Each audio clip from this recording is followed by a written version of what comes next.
पैसे लगाए हैं उसका वो सेफ्टी बच जाता है। आप प्रोडक्शन अचीव कर लिए, काम ना करो। वैसे ही प्राइवेट सेक्टर में भी लोगों को जो आपकी बहुत ग्रोथ है, कोई रीजन जो है वो बहुत डाउन है, तो हमको इन सब का ध्यान भी रखना होगा।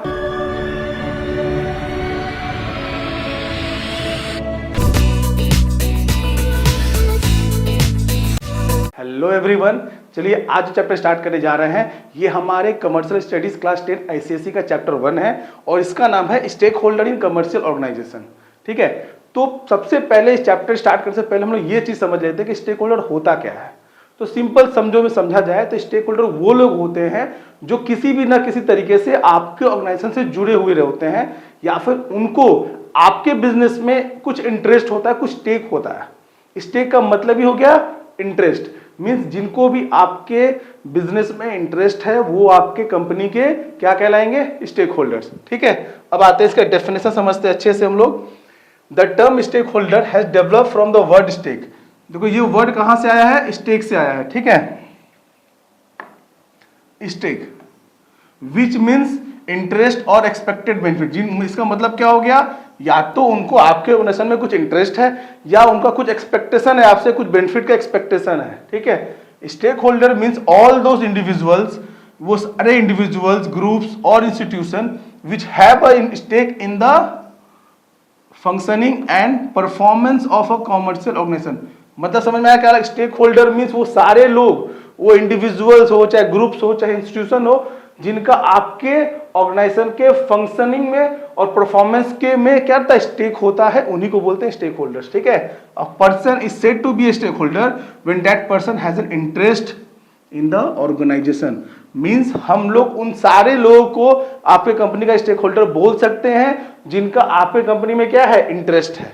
ठीक है, the decision and actions of the organisation influence the stakeholder directly और इनडायरेक्टली। मींस आप जो भी डिसीजन और एक्शन लेते हैं, आपका ऑर्गेनाइजेशन जो भी डिसीजन और एक्शन ले रहा है, उसका इन्फ्लुएंस उन सारे स्टेक होल्डर पे डायरेक्टली या इनडायरेक्टली पड़ेगा।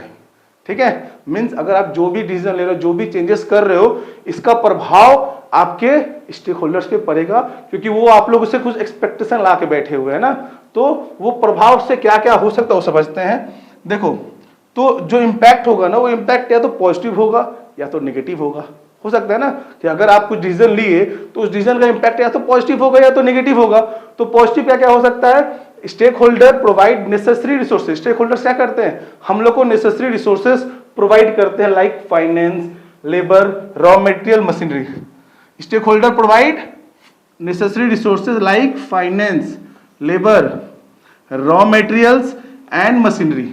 स्टेक होल्डर्स हमको फाइनेंस में भी हेल्प कर रहा है, हमको लेबर प्रोवाइड कर रहा है, हमको मशीनरी भी प्रोवाइड करा रहा है, हमको रॉ मटेरियल भी तो स्टेक होल्डर्स ही दे रहे हैं।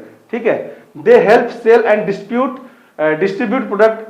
वो हमको हेल्प करता है गुड्स को सेल करने में भी और गुड्स को डिस्ट्रीब्यूट करने में भी। ठीक है, मेरा जो प्रोडक्ट है उसको बेचने में भी स्टेक होल्डर ही हेल्प कर रहा है और उसको डिस्ट्रीब्यूट करने में भी स्टेक होल्डर ही मेरा हेल्प कर रहा है। इन डिस्ट्रेस मतलब जब भी कुछ संकट मेरे ऊपर आएगा, कुछ प्रॉब्लम मेरे पे आएगा, तो बैंक्स एंड गवर्नमेंट में प्रोवाइड सपोर्ट।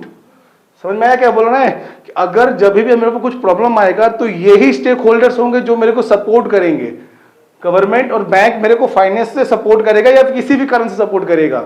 समझ में आ रहा है कि स्टेक होल्डर्स का ये हो गया पॉजिटिव इंपैक्ट। अगर कुछ भी प्रॉब्लम आए तो ये लोग मेरे लिए खड़े रहेंगे, मेरे को सपोर्ट करेंगे। ठीक है, तो ये तो बात हुआ पॉजिटिव कि अगर पॉजिटिव हुआ तो ये हो सकता है।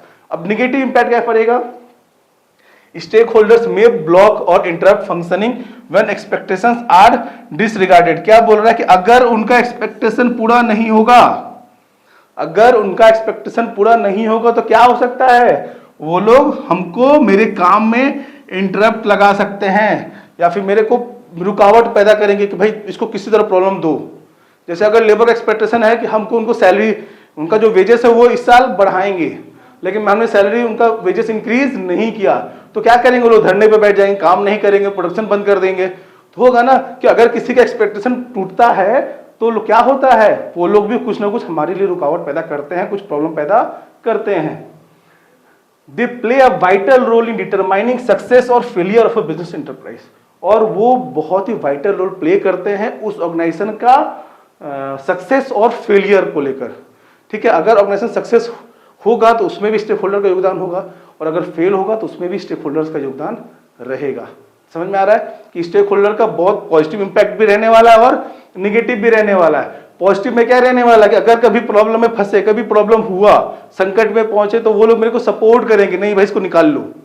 अगर हमारा उनसे एक अच्छा रिलेशन मेंटेन रहा तो, लेकिन अगर उनसे अच्छा रिलेशन मेंटेन नहीं रहा और हमको प्रॉब्लम होगा तो वो लोग और छोड़ देंगे और रुकावट पैदा करेंगे कि भाई ये कंपनी तो बंद ही हो जाए, इसका रहना न रहना हमारे लिए कोई मायने नहीं रखता है, ठीक है। तो ये तो रहा हमारा डेफिनेशन और इंपैक्ट। अब आते हैं कि स्टेक होल्डर्स होते कितने टाइप के हैं, ठीक है। तो टाइप्स ऑफ स्टेक होल्डर्स, दो तरह के स्टेक होल्डर होते हैं, इंटरनल स्टेक होल्डर और external stake holders. Stakeholders who are involve in the business firm from within the organisation are known as internal stake holders. Simple सा चीज है, जो फर्म के अंदर के लोग, विद इन द मीन जो हमारे यहाँ पे ऑलरेडी काम कर रहे हैं, जो हमसे एकदम जुड़े हुए, इंटरनली जुड़े हुए हैं, ये वो लोग हो गए जिनको हम लोग बोलते हैं internal stake holders. For example owners, employees and employers. Means जो ओनर हो गए तो भाई बिजनेस का मालिक है, वो शेयर होल्डर जिसने पैसा लगाया है वो तो देखेगा ही ना बिजनेस कैसा चल रहा है, तो उसका वो तो हो गया इंटरनल। फिर एम्प्लॉयर्स, जिसको हमने हायर किया है काम करवाने के लिए, बिजनेस को मैनेज करने के लिए, मैनेजमेंट भी बोल सकते हैं उसको। एंड एम्प्लॉइज जो हमारे यहाँ पे काम कर रहे हैं, तो ये तीनों लोग क्या हो गए, ये हमारे इंटरनल स्टेक होल्डर्स हो गए, ठीक है, जो ऑर्गेनाइजेशन को इंटरनली देख रहे हैं, इंटरनली जुड़े हुए हैं, ठीक है। एक्सटर्नली क्या हो गया, जो ऑर्गेनाइजेशन को बाहर से सपोर्ट कर रहे हैं, जो बाहर से जुड़े हुए हैं। Stakeholders who are contributing to the business enterprise from outside the organisation are known as external stakeholder. जो बाहर बैठकर हमसे जुड़े हुए हैं, कौन लोग हो सकते हैं, सोचो, बैंक हो गया, गवर्नमेंट हो गया, फिर वो क्रेडिटर हो गए जिनसे हम उधार ले रहे हैं, वो सप्लायर हो गए जिससे हम गुड्स खरीद रहे हैं, तो ये सभी लोग हो गए एक्सटर्नल स्टेक होल्डर, जो बाहरी, जो मेरे घर पे तो नहीं रहते, मेरे बिजनेस के आसपास नहीं रहते हैं, पर वो हमको सपोर्ट कर सकते हैं और वो हमसे जुड़े हुए हैं, तो उनका भी हमको ध्यान रखना होगा, ठीक है। They consist of creditor, supplier, dealer, competitor, government and local community, media and the society. ये सभी लोग वो लोग हो गए जो हमारे एक्सटर्नल, जो हमारे ऑर्गेनाइजेशन के बाहर के लोग हैं, ठीक है।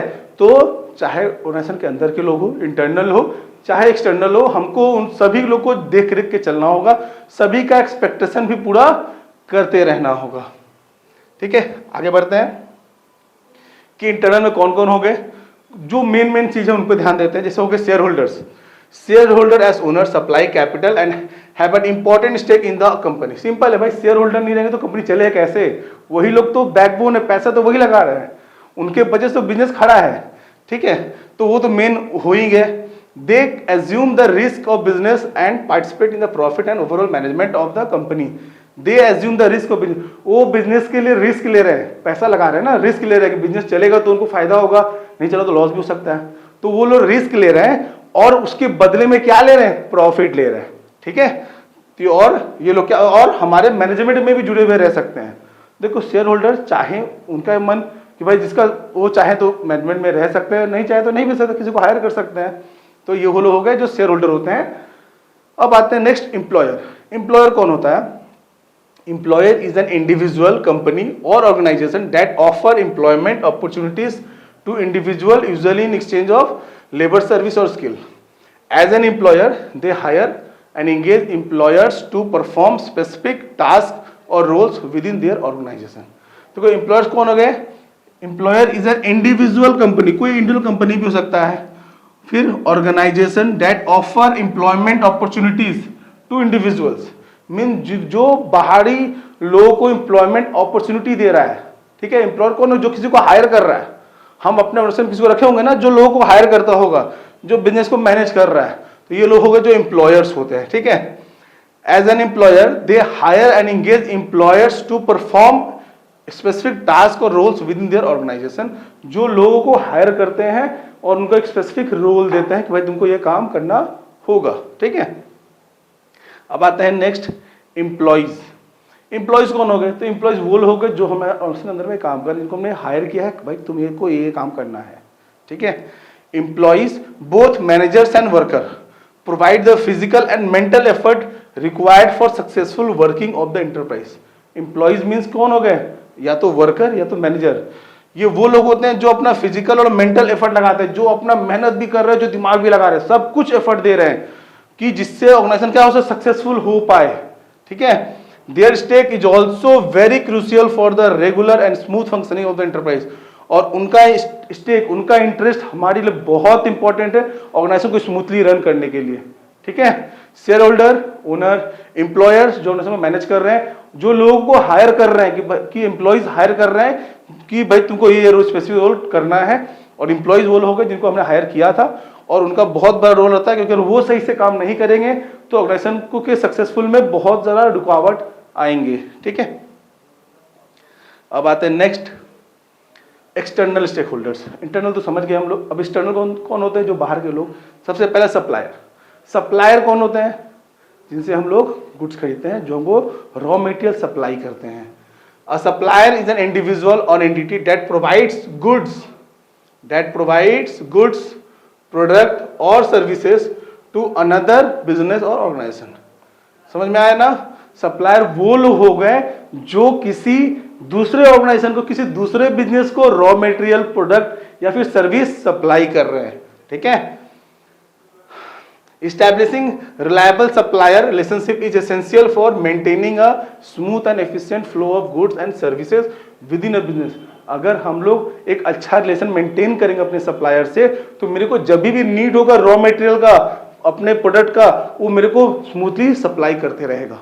क्योंकि अगर स्मूथली सप्लाई नहीं होगा तो हम टाइमली प्रोडक्शन नहीं कर पाएंगे, कि हमारा भी कुछ अचीवमेंट होगा ना, कि हमको पर डे या पर वीक या पर मंथ इतना प्रोडक्ट सप्लाई, इतना प्रोडक्ट हमको प्रोड्यूस करना है। तो प्रोड्यूस कैसे करेंगे अगर रॉ मटेरियल का सप्लाई ही इस टाइम पे नहीं होगा?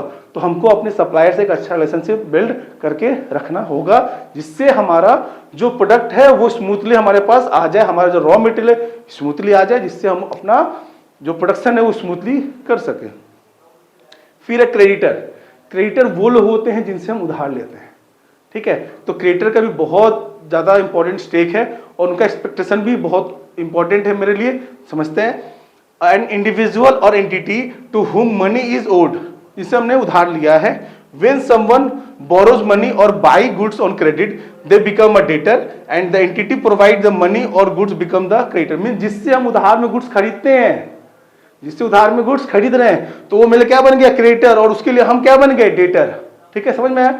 जिनसे हम उधार में गुड्स खरीदे हैं तो उस ऑर्गेनाइजेशन के लिए हम तो हो गए डेटर, बट हमारे लिए वो क्या है, क्रेडिटर है। Creditor have a legal claim to receive the amount owed and may enforce repayment terms. Means creditor का एक लीगल क्लेम है कि वो में से पैसा रिकवर कर सकता है, पैसा हमसे ले सकता है। ठीक है, अब आते हैं गवर्नमेंट। तो भाई गवर्नमेंट का तो इंपॉर्टेंट स्टेक है ही, वो गवर्नमेंट के नियम रूल्स को तो फॉलो करना ही होगा। Government represent public interest and regulatory authority.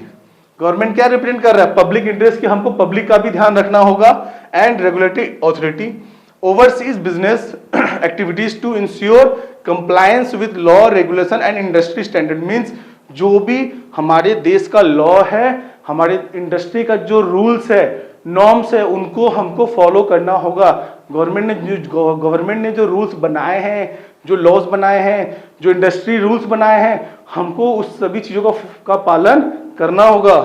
ठीक है, government influence operation through policy making, taxation and economic incentive.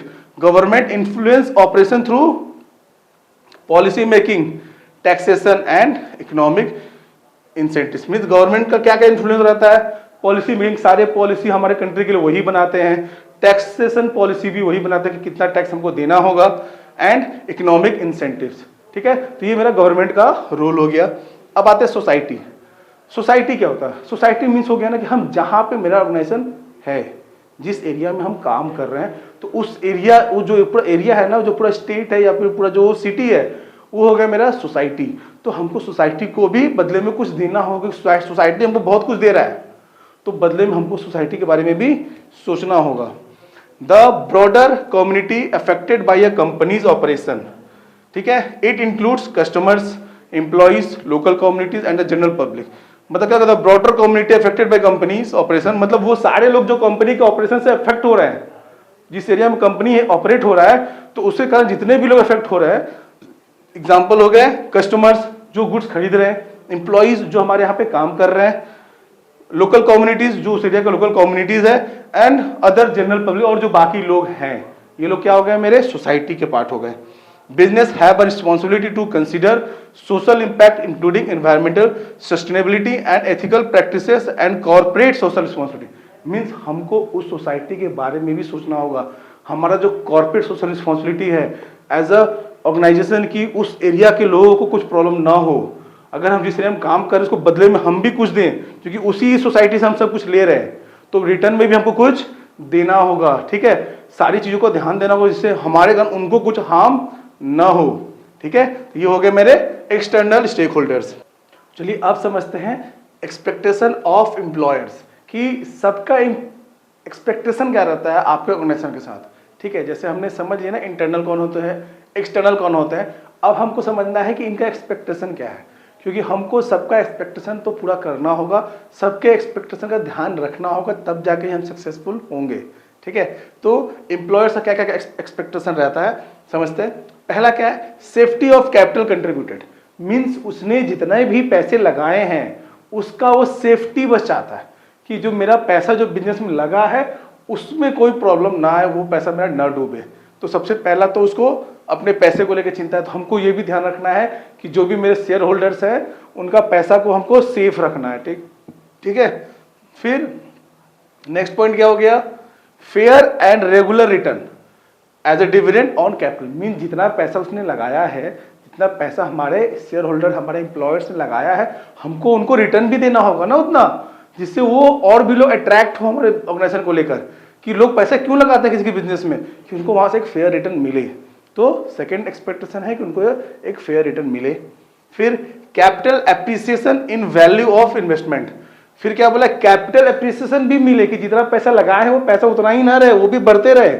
भाई शेयर होल्डर्स कौन होते हैं, जो कंपनी के ओनर होते हैं, वो बिजनेस में क्यों पैसा लाएंगे, सिर्फ रिटर्न के लिए नहीं, रिटर्न के अलावा उनका कैपिटल जो लगाए उसका वैल्यू भी बढ़ता रहना चाहिए। ठीक है। फिर नेक्स्ट पॉइंट है accurate up to date information about working and financial health. Means कि हमको अपने एम्प्लॉयर्स को accurate up to date information provide करना होगा अपने ऑर्गेनाइजेशन के वर्किंग और फाइनेंशियल हेल्थ के बारे में, कि जो भी काम चल रहा होगा, जो भी पोजीशन होगा, जो भी कंडीशन होगा, हमको उनको टाइमली अपडेट देना होगा। ठीक है। फिर नेक्स्ट पॉइंट है equal participation in policy decision. Means जो भी पॉलिसी हम बना रहे हैं तो हमको उनको इक्वली उनको पार्टिसिपेट कराएं। मीन्स उनके डिसीजन, उनके थॉट को लेके भी हमको सोचना होगा। जो भी डिसीजन ले रहे हैं सिर्फ खुद से नहीं ले लेंगे, हमको अपने शेयर होल्डर्स एम्प्लॉयर्स का भी ध्यान रखना होगा और उनके डिसीजन, उनके वैल्यूज को भी समझना होगा। एंड लास्ट है a public image they can feel proud of. और हमको अपने ऑर्गेनाइजेशन का एक ऐसा पब्लिक इमेज बनाना होगा जिससे उनको प्राउड फील हो कि हम इस कंपनी के शेयर होल्डर हैं, हम इस कंपनी के एम्प्लॉयर हैं। समझ में आ रहा है ना। तो ये सारी वो चीजें हैं जो एक शेयर होल्डर, जो एक एम्प्लॉयर एक्सपेक्ट करता है आपसे, आपके ऑर्गेनाइजेशन से। तो हम लोग को इन सभी चीजों का ध्यान रखना होगा। फिर अब आते हैं एक्सपेक्टेशन ऑफ एम्प्लॉइज। एम्प्लॉइज मतलब जो हमारे यहाँ पे काम कर रहे हैं, उनका क्या क्या एक्सपेक्टेशन है हमारे बिजनेस से। ठीक है। तो सबसे पहला security of job and continuity of service, कि जो काम वो कर रहे हैं उनको एक सिक्योरिटी मिले कि उनको यहाँ से कभी भी बिना कोई नोटिस दिए, बिना किसी कारण से हटाया नहीं जाएगा। उनको ये सिक्योरिटी मिले कि हम यहाँ पे कंटिन्यू लंबे समय तक काम कर पाएंगे।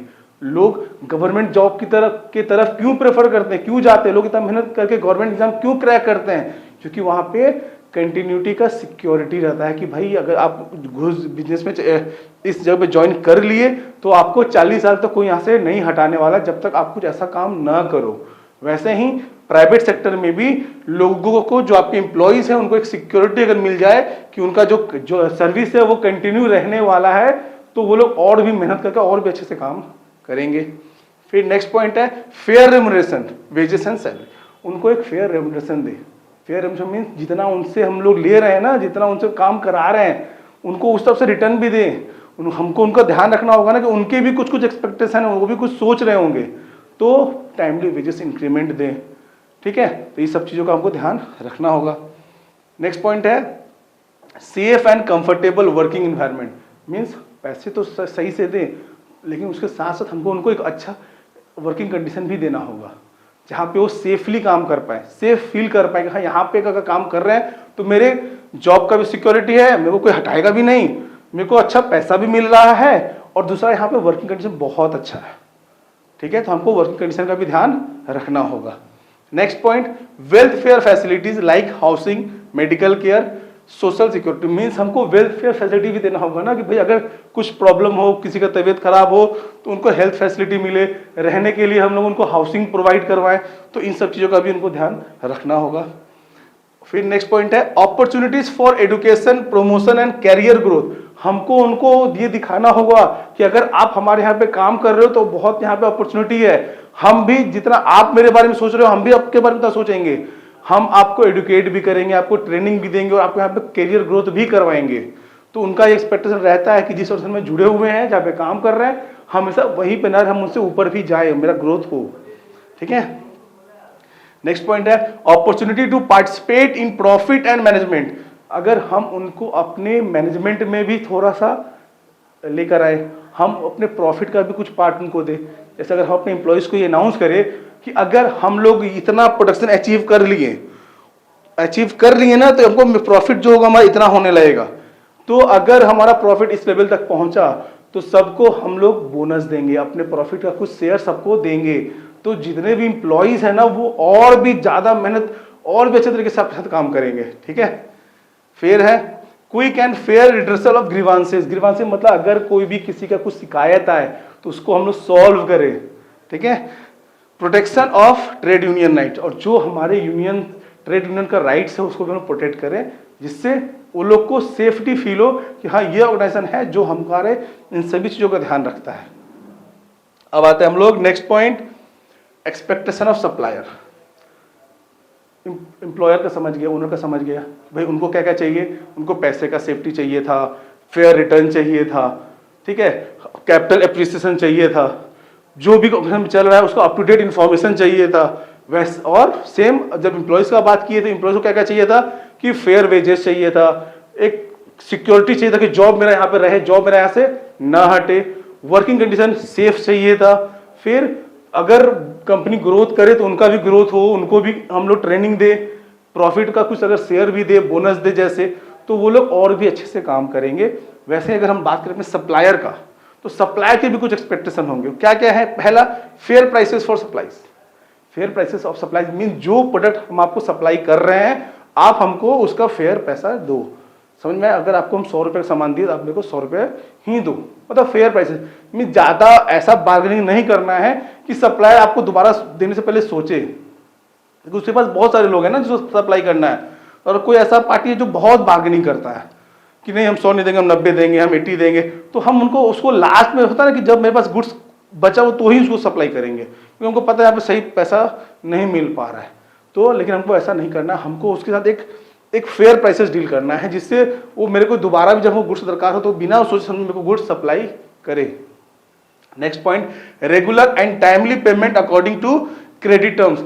Regular and timely payment means जो कंडीशन पे मेरा उससे बात हुआ था उसी हिसाब से उसको हम रेगुलर और टाइमली पेमेंट भी करते रहें। नेक्स्ट पॉइंट है reasonable terms of delivery and payment. Reasonable terms मतलब टर्म्स ऑफ डिलीवरी बहुत ज्यादा कुछ ना हो, सिंपल सा हो जिससे आसानी से वो गुड डिलीवर कर पाए। Regular order for supply. Next point है रेगुलर ऑर्डर मीन्स उसको हम लोग रेगुलर ऑर्डर भी करते रहे, जैसे उसको लगे ना कि हाँ ये पार्टी मेरे पर ध्यान दे रहा है, ये मेरे को रेगुलर ऑर्डर दे रहा है, तो मेरे को भी इसको ध्यान देना होगा, इसके सप्लाई को हमको कंटिन्यू रखना होगा, कहीं भी ब्रेक ना हो।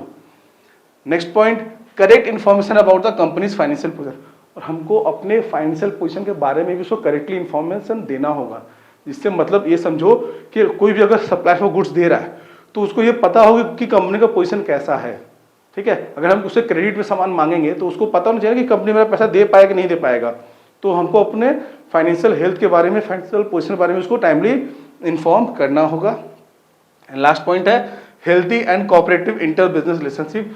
हमको उसके साथ healthy and cooperative business relationship maintain करना होगा, क्योंकि वो भी एक बिजनेस ही कर रहा है ना, वो गुड सप्लाई जो कर रहा है वो भी एक बिजनेस कर रहा है। तो अगर हम उससे एक अच्छा रिलेशनशिप बिल्ड करके रखेंगे तो हम मेरे को कभी भी प्रोडक्ट का अगर रिक्वायरमेंट पड़ेगा, रॉ मटेरियल का नीड बढ़ेगा तो मेरे को वो टाइमली सप्लाई देगा। ठीक है, तो हमको अपने सप्लायर का भी ध्यान रखना होगा, उसके बाद एक बहुत अच्छा रिलेशनशिप मेंटेन करके रखना होगा। ठीक है ना। नेक्स्ट पॉइंट अब आता है एक्सपेक्टेशन ऑफ क्रेडिटर्स। तो क्रेडिटर्स कौन होते हैं, हम लोग बात समझे थे ना, जिससे हम उधार लेते हैं या जिससे हम उधार में गुड्स लेते हैं, वो लोग हो गए मेरे क्रेडिटर्स। ठीक है, तो उनका एक्सपेक्टेशन क्या रहेगा, पहला भी safety of loans given by them to the enterprise. Mean जो लोग हमको उधार दे रहे हैं, जो लोग हमको लोन दे रहे हैं, उनको सेफ्टी फील कराना होगा कि नहीं आपका पैसा डूबने वाला नहीं है, जो पैसा आपने मेरे को दिया है हम आपको वो रिटर्न कर दें। ठीक है, मीन उनके लोन का safety. Next point, regular payment of interest at the specified times. Means जो टाइम हमने डिसाइड किया है, जो टाइम्स हमने डिसाइड किया है उस टाइम के बेसिस पे उसको हम टाइमली पेमेंट करें, उसका इंटरेस्ट भी टाइमली पेमेंट करते रहें। ठीक है। नेक्स्ट पॉइंट है return of loans on expiry of time period. मतलब जैसे हम जब लोन लेने लिए होंगे ना तो आपसे बात किए होंगे कि 3 महीने बाद पे करेंगे या 3 साल बाद पे करेंगे, तो जो एक्सपायरी ऑफ टाइम हमने डिसाइड किया होगा उस टाइम पे हम उसको पैसे रिटर्न कर दें। फिर उसके बाद पॉइंट है accurate and up to date information about financial health of the enterprise. Accurate and up to date information about financial health of the enterprise. Means business का जो फाइनेंशियल हेल्थ है हमको उसको एक्यूरेट इंफॉर्मेशन देना होगा। अब देखो मेरा फाइनेंशियल हेल्थ खराब है, बिजनेस बहुत ही खराब पोजीशन पे चल रहा है, शायद बंद हो सकता है, उस टाइम पे अगर हम किसी से लोन मांगे जाएंगे झूठ बोलकर तो हो सकता है उसका पैसा भी डुबा दे हम, तो हमको उसे नहीं करना है। हमको अपने फाइनेंशियल हेल्थ के बारे में एक्यूरेट इंफॉर्मेशन अपने क्रेडिटर्स को देने हैं। Last point, security in the form of mortgage of assets और personal guarantee by owner of the enterprise. देखो अगर हम किसी से उधार मांगेंगे और उसको बोल देंगे कि तुमसे जो पैसा ले रहे हैं ना, आपसे जो पैसा उधार मांग रहे हैं ऐसे नहीं मांग रहे हैं, हम आपको बदले में सिक्योरिटी दे रहे हैं। मेरा ये मशीनरी है, ये मशीनरी सिक्योरिटी के तौर पे रखे हुए हैं कि अगर हम पैसा नहीं दे पाता अब मेरा मशीनरी बेच के पैसा ले लेना, या फिर हम पर्सनल गारंटी ले रहे हैं कि अगर मेरा ऑर्गेनाइजेशन आपको पैसा नहीं दे पाया तो हम पर्सनली गारंटी ले रहे हैं, हम आपको पैसा पे करेंगे। तो अगर इस तरीके का रिलेशनशिप मेंटेन करेंगे हम अपने क्रेडिटर्स के साथ तो मेरे को कभी भी फाइनेंस का जरूरत पड़ेगा तो वो मेरे को फाइनेंस करेगा, फाइनेंशियल में हेल्प करेगा। ठीक है, ये हो गया मेरा एक्सपेक्टेशन ऑफ क्रेडिटर्स। अब नेक्स्ट पॉइंट है हमारा एक्सपेक्टेशन ऑफ गवर्नमेंट, कि गवर्नमेंट का क्या एक्सपेक्टेशन में से रह सकता है। तो देखो गवर्नमेंट का सिंपल सा चीज है, पहला follow the laws and regulation of the country. भाई जो हमारे कंट्री का रेगुलेशन लॉ है उसको आप फॉलो करो, एकदम सिंपल चीज। सिंपल, सरकार क्या बोलेगा कि भाई जो नियम कानून है उसको फॉलो करो, पहला चीज। दूसरा, टैक्सेस टाइमली पे करो, भाई जो भी इनकम कर रहे हो उसके ऊपर हमको टाइमली टैक्सेस पे करो। ठीक है। Avoid corrupting public servants, public servant को करप्ट करना अवॉइड किया जाए।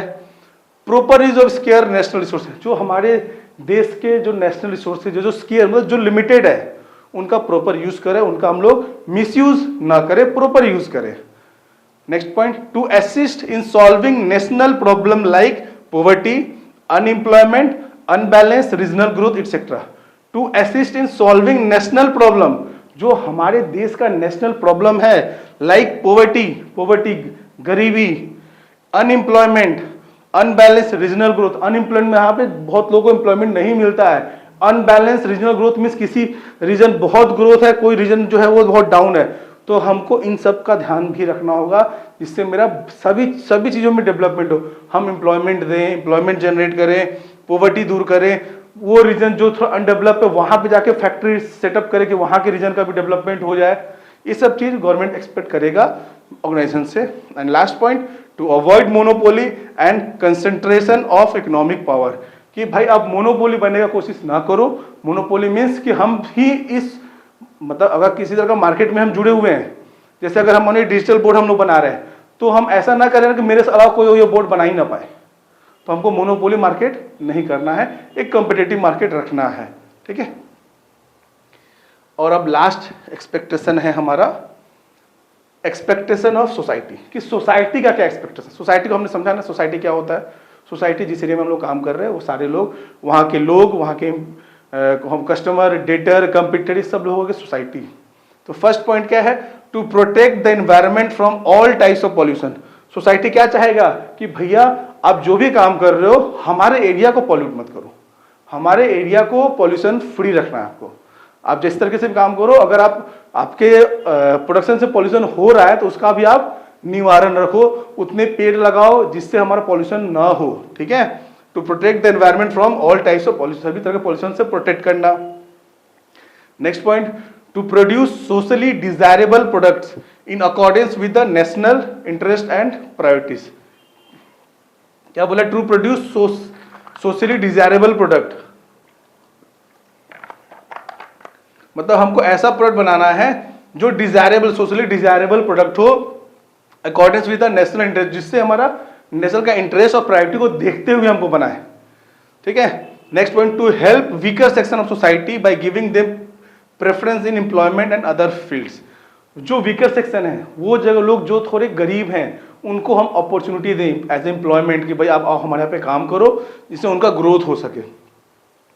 To improve standard of living of people by promoting educational, medical and cultural institution. Means organisation को से ये भी एक्सपेक्टेशन रखता है सोसाइटी कि जिस एरिया में आप काम कर रहे हो उस एरिया के लोगों को भी डेवलप करो, वहाँ पे मेडिकल फैसिलिटी बढ़ाओ, वहाँ पे स्कूल्स नए ओपन करो, जिससे वहाँ के लोगों का क्या हो सके, डेवलपमेंट हो सके। To donate fund for charitable and public welfare activities, जब भी कोई पब्लिक वेलफेयर एक्टिविटी हो उसमें डोनेशन करे।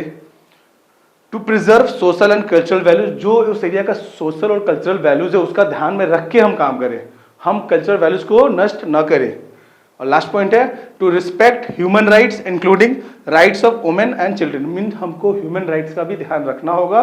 सोसाइटी एक्सपेक्ट करेगा कि जो ऑर्गेनाइजेशन है ये ह्यूमन राइट्स के साथ साथ वुमेन और चिल्ड्रन का जो राइट्स है उसका भी ध्यान में रख के काम करे, ठीक है।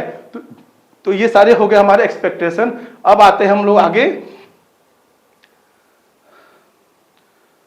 Difference between stake holders and customers.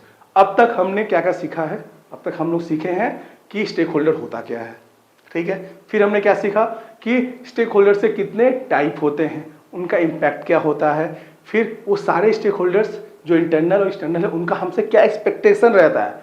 ये सभी चीजें हमने सीख ली इस चैप्टर्स में। उम्मीद करता हूं आपको बहुत आसानी से समझ में आया होगा। अगर कोई प्रॉब्लम होगा तो आप हम लोग को कमेंट करिए, मैसेज करिए, जिससे हम लोग समझ पाए कि हाँ कहाँ पे बच्चों को और डाउट हो रहा है, कैसे उनके डाउट्स को और दूर किया जाए, ठीक है। अब आते हैं हम लोग difference between stake holders and customers, कि स्टेक होल्डर्स और कस्टमर्स में क्या डिफरेंस है। पहला पॉइंट क्या है? Financial stake. फाइनेंशियल स्टेक में क्या है? Stake holders like share holders and employees have a financial stake in a business. क्या बोल रहे हैं कि स्टेक होल्डर्स और शेयर होल्डर्स क्या करता है? And employees have a financial stake in business, जिनका बिजनेस में फाइनेंशियल स्टेक होता है, फाइनेंशियल इंटरेस्ट होता है, मींस पैसे का लेन देन का इंटरेस्ट होता है। लेकिन कस्टमर का कोई भी फाइनेंशियल स्टेक का इंटरेस्ट नहीं होता है। Customer do not have a financial stake in a business firm. समझ में आ रहा? सिंपल है ना। जो ओनर है, जो एम्प्लॉयर है, जो एम्प्लॉय, उसको तो फाइनेंशियल स्टेक रहेगा ही ना। स्टेक होल्डर है ही जो जुड़े हुए ऑर्गेनाइजेशन से, चाहे वो इंटरनल या एक्सटर्नल, तो उनका तो फाइनेंशियल स्टेक रहेगा, लेकिन कस्टमर का फाइनेंशियल स्टेक नहीं रहता है। Next, supply of capital. Stake holder supply financial capital और ह्यूमन कैपिटल। स्टेक होल्डर हम लोग को या तो ह्यूमन कैपिटल भी देता है और फाइनेंशियल कैपिटल भी देता है। कस्टमर लेकिन हमको ये सप्लाई नहीं करता है। Customer do not supply any capital to the organisation. फिर बाइंग गुड्स एंड सर्विसेज।